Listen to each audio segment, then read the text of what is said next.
I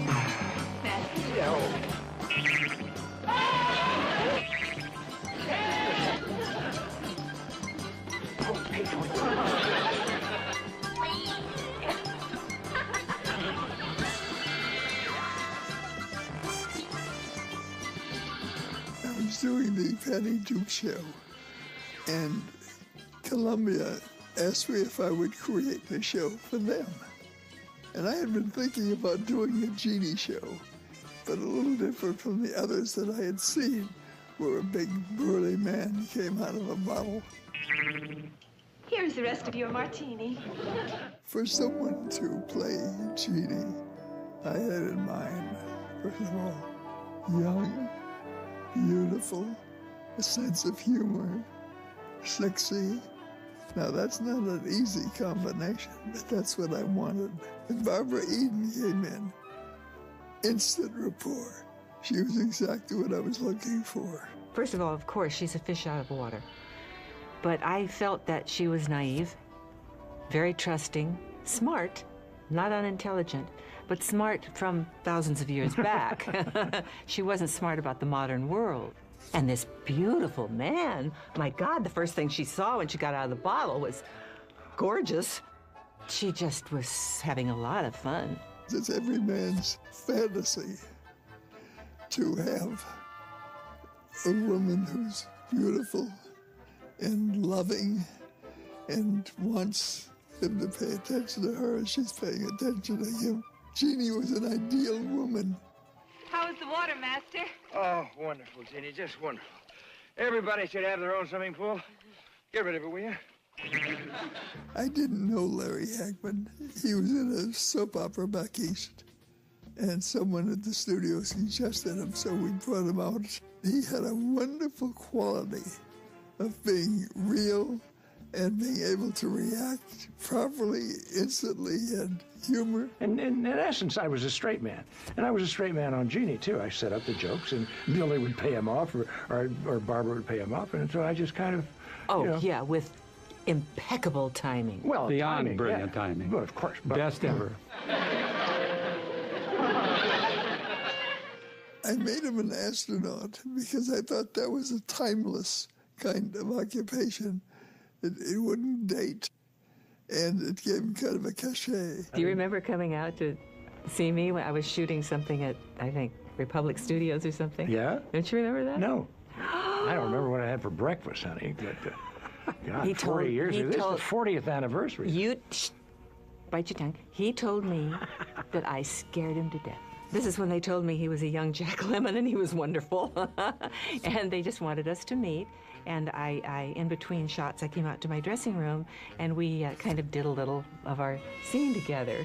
Only it was one where, you know, she runs and kisses him and puts her arms around. I did it. And I guess I scared him, but he doesn't remember. Oh, honey, I'm so sorry. I'll lie in the future. I was only trying to help. Help me? Yeah, I know. That's when I get into most of my trouble, when you're trying to be helpful. What was your excuse, Major? I'm greedy. I got the show because I went to bed with Sidney Sheldon. And from then on, no, I don't know how I got it. We're laughing, but that's how we got it. Yeah. No, but I don't know how I got it because I was like, had no part at all, like man in uniform in the background. Bill had a unique and wonderful quality. He was a stand-up comic, and that came through in the acting. I thought we were doing a road picture. I was doing Bob Hope, and he was doing Bing Crosby. I really did. Get the girl and get the money. Yeah, Dorothy Lamour. Yeah, exactly. If the big hand is pointing straight up and the little hand is pointing out that way, what time is it? 3 o'clock, sir. Right you are, Captain. And would you believe it? My watch looked just like this when you brought my niece home last night. And let's not forget Hayden Rourke. God. He was the body. He was our anchor. He was the anchor of the show. He was charming. He was brilliant. He was a great actor. I And a great loved reactor, too. Yeah. When he'd see her do something to me, he was. Oh, he went up in the Jack Benny stuff. And it was real. Oh, yeah, absolutely. And on and off stage, he was just the most marvelous human being I ever met. Any news? Oh, I'll say, this lady spy is going to slip Tony some drug tea and take him away in a submarine. Drug tea and a submarine? Yes, sir. All we have to do now is alert the Navy. Yes. Most people think I was in the Air Force. I mean, because in black and white the first year, nobody knew, you know, so that cheapskates. Yeah. They were going to save money the first year, remember? Every show on the network, on all the networks, came to color. It was the first year of color. And I found out they were going to shoot black and white, and I said, you can't do that. You have to have color. And they said, it's too expensive. And I said, how much is it? And they said, something like $500 a show. And I said, I'll pay it myself. I want it in color. And they said, don't waste your money implying that there would not be a second year. When Jeannie was picked up for the second year, then it went into color with the other shows. Interestingly enough, I found out the show sold, and I found out I was pregnant with Matthew the same day. Oh, my God, wow. You're kidding. The same day. Woo. And I called Sydney, and I said, I have to talk to you. I have to talk to you right now.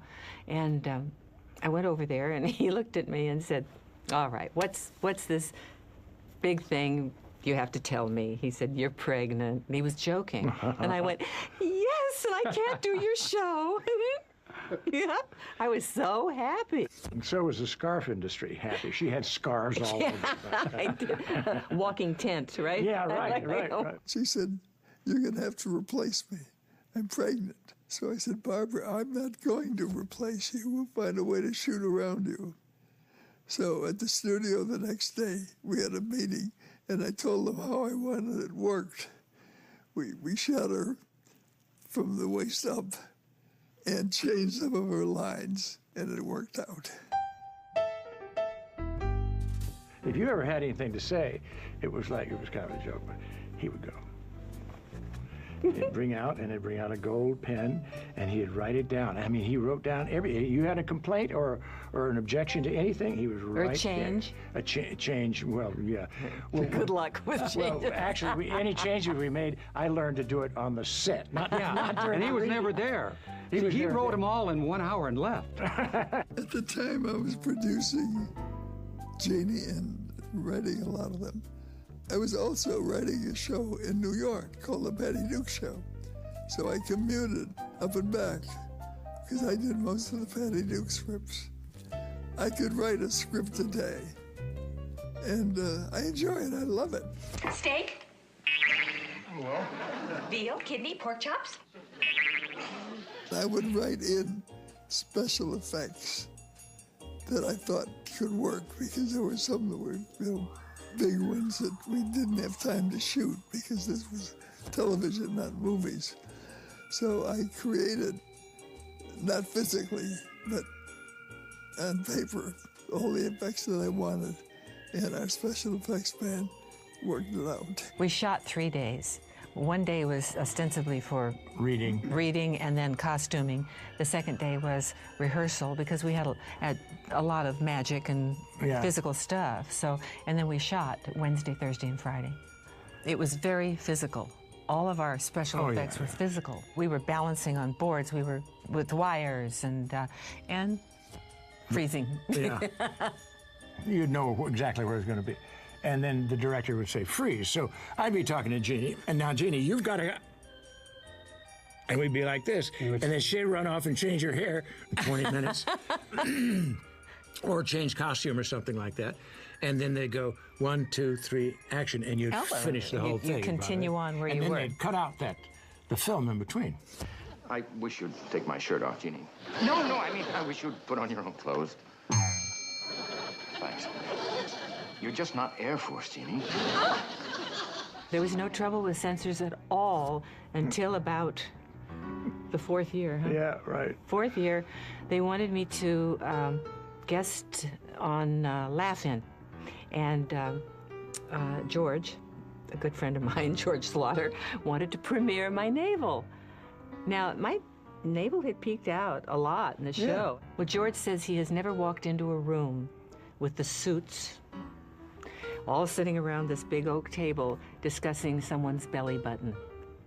He said Did they discuss Goldie Hawn's belly button? Apparently not. A guy, because she showed even more belly button. But she wasn't living with an astronaut.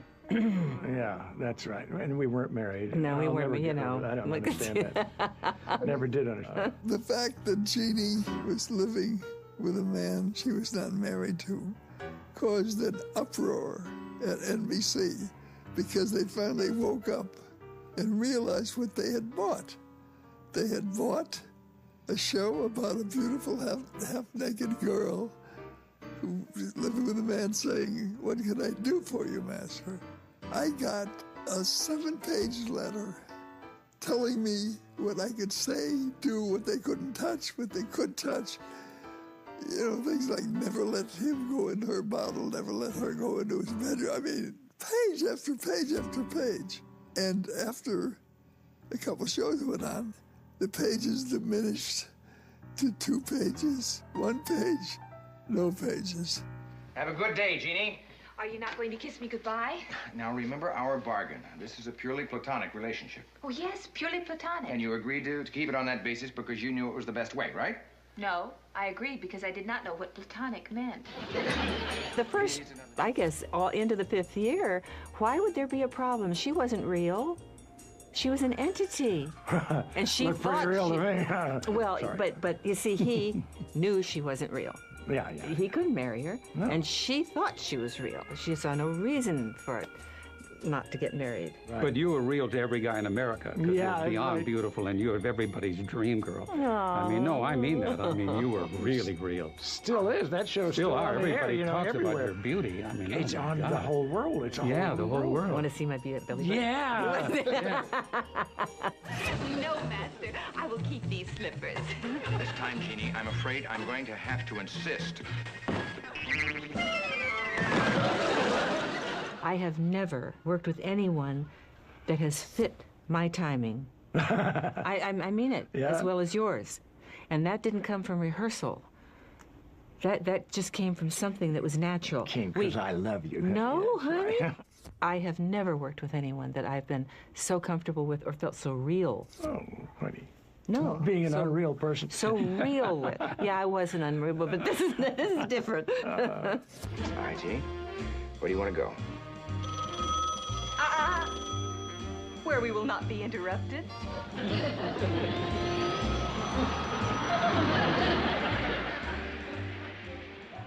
My fondest memory of the first season is that at the end of the season, they said, "You're being picked up for another year." Oh, a house in Malibu. A great house in Malibu I lived in for 32 years. My baby. It was the most wonderful time of my life, actually. I was able to work. I worked when I was carrying him. I worked until he was 5 years old. And it was a joy. It was the happiest time of my life. Working mother.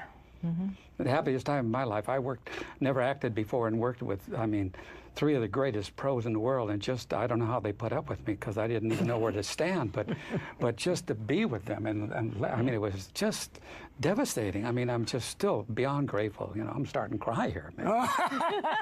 No, I'm serious. We knew where the laughs were. No, it was serious. It was just beyond wonderful. It went off the air. 40 years later, it's back on. It was #2 in England. It's playing all over the world, and it's timeless.